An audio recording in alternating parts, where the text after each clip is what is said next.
Mheshimiwa Mwenyekiti, serikali inaendelea kutekeleza mkakati wa taifa wa matumizi ya nishati safi ya kupikia wa mwaka 2024-2034 ambapo kwa sasa imetoa ruzuku ya 20% hadi 50% ya bei ya mitungi ya gesi ya LPG takriban 452,445 kwa watumiaji wa mwisho. Pia, serikali kupitia REA itasambaza majiko banifu 200,000 yenye bei ya punguzo la hadi 75% pamoja na kuwezesha ufungaji wa mifumo ya nishati safi ya kupikia katika taasisi za umma zinazohudumia watu zaidi ya 100.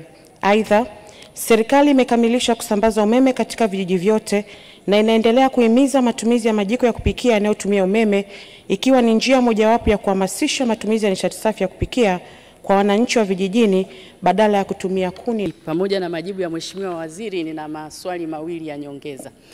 Wananchi walio wengi hasa wanaoishi maeneo ya vijijini wamekuwa wakipata changamoto kubwa pale mitungi ya gesi inapoisha ili waweze kuongeza ile gesi. Na gharama hii ya mitungi ya gesi ambapo wanaongezea ni shilingi 55,000 au shilingi 25,000 kwa mitungi ile midogo. Kwa hiyo wananchi wengi wanapata changamoto kubwa sana. Je, kwa nini serikali isiongeze ruzuku ili hawa wananchi waweze kununua kwa ule mtungi wakati shilingi 30,000 na ule mtungi mdogo uwe shilingi angalau 10,000, wananchi wanaweza wakamudu?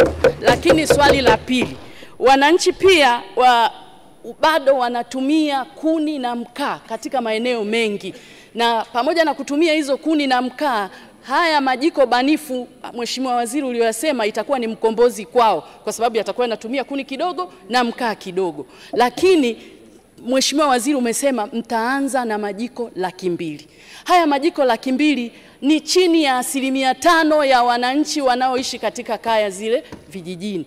Kwa nini serikali isiweze kuweka ruzuku angalau mkafikia 50% ya majiko banifu ili wananchi hawa waweze kuyatumia?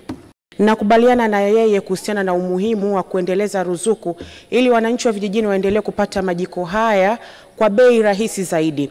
Nataka nimhakikishie Mheshimiwa mbunge, mkakati huu ni mkakati wa miaka 10 na ndio tumeanza. Kadri ambavyo tunaendelea, tayari kwa mfano sasa hivi tunao mkakati wa matumizi bora wa nishati ambao pia tunahusisha sekta binafsi kwa maana ya kuongeza mitaji, kuweka modo mpya za biashara kwa ajili ya kusaidia upande huu wa nishati safi ya kupikia. Kwa hiyo nimhakikishie kwa mikakati ambayo tunayo kwa miaka 10 hii tunaweza kufikia pale ambapo tumejipanga kwa sababu mikakati iko mingi, na hapa ni mwanzoni tu tumeanza na majiko 200,000, lakini huu ni mradi mmoja wa REA.